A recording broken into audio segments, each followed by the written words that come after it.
Hello students, आज हमें इस वीडियो लेक्चर में जो टॉपिक देखना है वो है आर्टिकल्स ऑफ एसोसिएशन, जो आपके टेक्स्ट बुक के पेज नंबर 53 पे दिया हुआ है।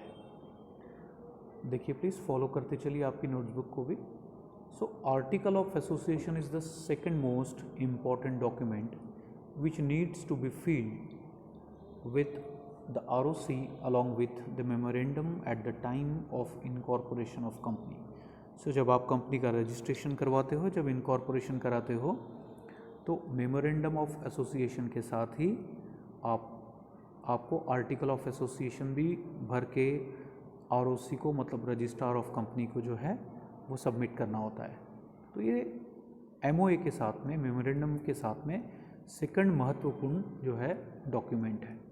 So this document is subordinate और सेकेंडरी टू द मेमोरेंडम।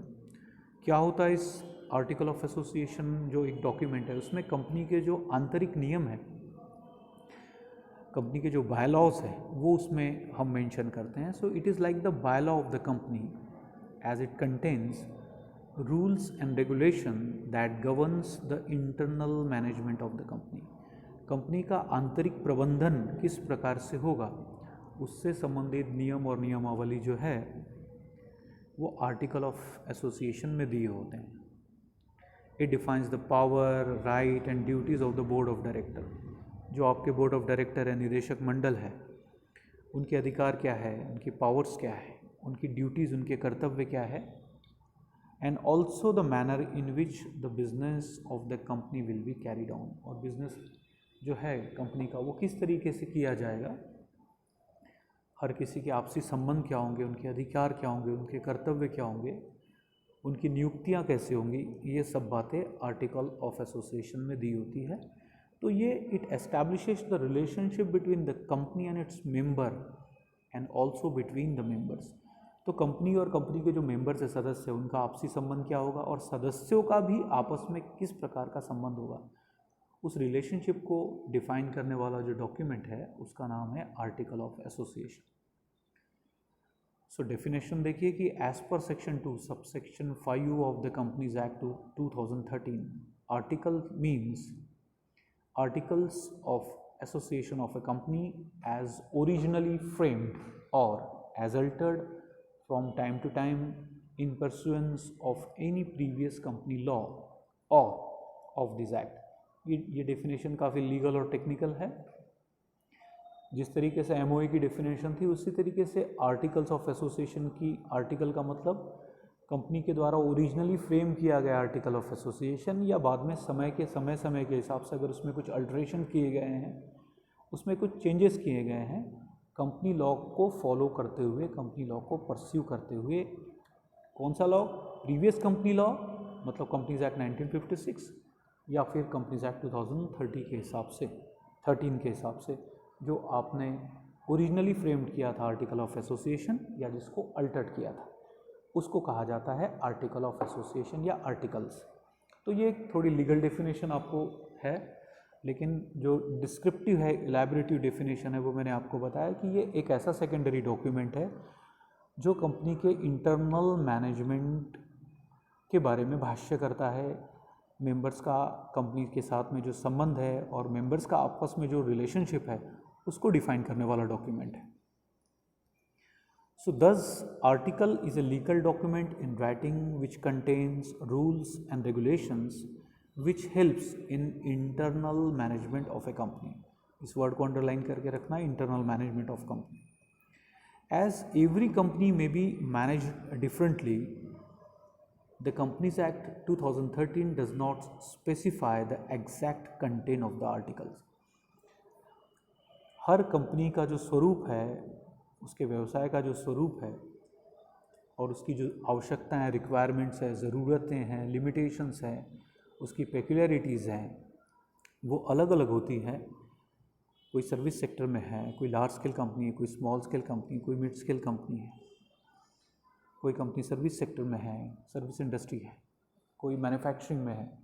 तो अलग अलग कंपनी के स्वरूप के हिसाब से उनका जो मैनेजमेंट होता है वो डिफरेंट ढंग से होता है। इसीलिए आर्टिकल्स के एग्जैक्ट कंटेंट कंपनीज एक्ट 2013 में नहीं दिए हुए हैं। However The regulations given in the article should not exceed the power of the company as laid down by its memorandum. So memorandum में जो कंपनी की जो पावर दी गई है उसको आर्टिकल ने कभी एक्सीड नहीं करना चाहिए, उसके बाहर किसी भी प्रकार का अधिकार कंपनी को नहीं होना चाहिए। तो कंपनी के आर्टिकल में उन्हीं बातों का समावेश होना चाहिए जो मेमोरेंडम में कंपनी को प्राप्त है और कॉन्ट्राडिक्ट द कंपनीज एक्ट 2013 और एनी अदर लॉ। न कि उसमें ऐसा कोई भी प्रावधान व्यवस्था आर्टिकल में आप नहीं दे सकते जो कंपनीज एक्ट 2013 के विरुद्ध हो, कॉन्ट्राडिक्ट करता हो, या कोई भी दूसरा लॉ, कंपनीज एक्ट 1956 या जो भी अदर लेजिस्लेशंस हैं, जो एक्ट्स हैं जो कंपनी के रेगुलेशन से रिलेटेड है, कंपनी के नियंत्रण से संबंधित है। इसीलिए article of association usually includes rules and regulations regarding powers, rights and duty of governing body. जो गवर्निंग बॉडी है, जो बोर्ड ऑफ डायरेक्टर्स है, उनकी पावर क्या होगी, उनके अधिकार, राइट्स क्या होंगे, उनकी ड्यूटीज़ क्या होगी, शेयर कैसे इशू किए जाएंगे, शेयर पे कॉल्स ऑन शेयर कैसे बुलाया जाएगा, शेयर का फॉरफीचर कैसे होगा, शेयर का ट्रांसफ़र या ट्रांसमिशन की प्रक्रिया, प्रोसीजर क्या रहेगी, डिबेंचर के ट्रांसफ़र और ट्रांसमिशन की प्रोसेस क्या रहेगी, प्रोसीजर क्या रहेगी, उसको इसमें मेंशन किया जाता है। सो companies act has given the format in the form of model article, that is table FGHIJ, for preparing the article of association for the different type of company। अलग अलग प्रकार की कंपनी के लिए जो मॉडल एक आदर्श आर्टिकल्स हैं उसको कंपनीज एक्ट में समाविष्ट किया गया है टेबल FGHI और J के रूप में। तो आपने MOA के वक्त आपने table A, B, C, D और E देखा हुआ है MOA का। उसी प्रकार से पेज नंबर जो 54 पे है, देखिए आपको ये सारे जो फॉर्मेट्स हैं, स्टैंडर्ड टेबल्स हैं, वो दिए हुए हैं। A company is free to include all or any of the regulation contained in the model articles as applicable to such company. तो कंपनी जिस प्रकार की है, लिमिटेड बाय शेयर है, limited by guarantee, having share capital है, तो जिस प्रकार की कंपनी है उस प्रकार की कंपनी अपने आंतरिक प्रबंधन के लिए, इंटरनल मैनेजमेंट के लिए इन मॉडल आर्टिकल में दिए गए जो नियम है, रूल्स रेगुलेशंस है, उनको पूर्ण रूप से या आंशिक रूप से स्वीकार कर सकते हैं। As per the act, article must be signed by all the subscriber who have signed the memorandum and give all their details like name, address, occupation in the presence of at least one witness who shall sign and attest the signatures and also give his details।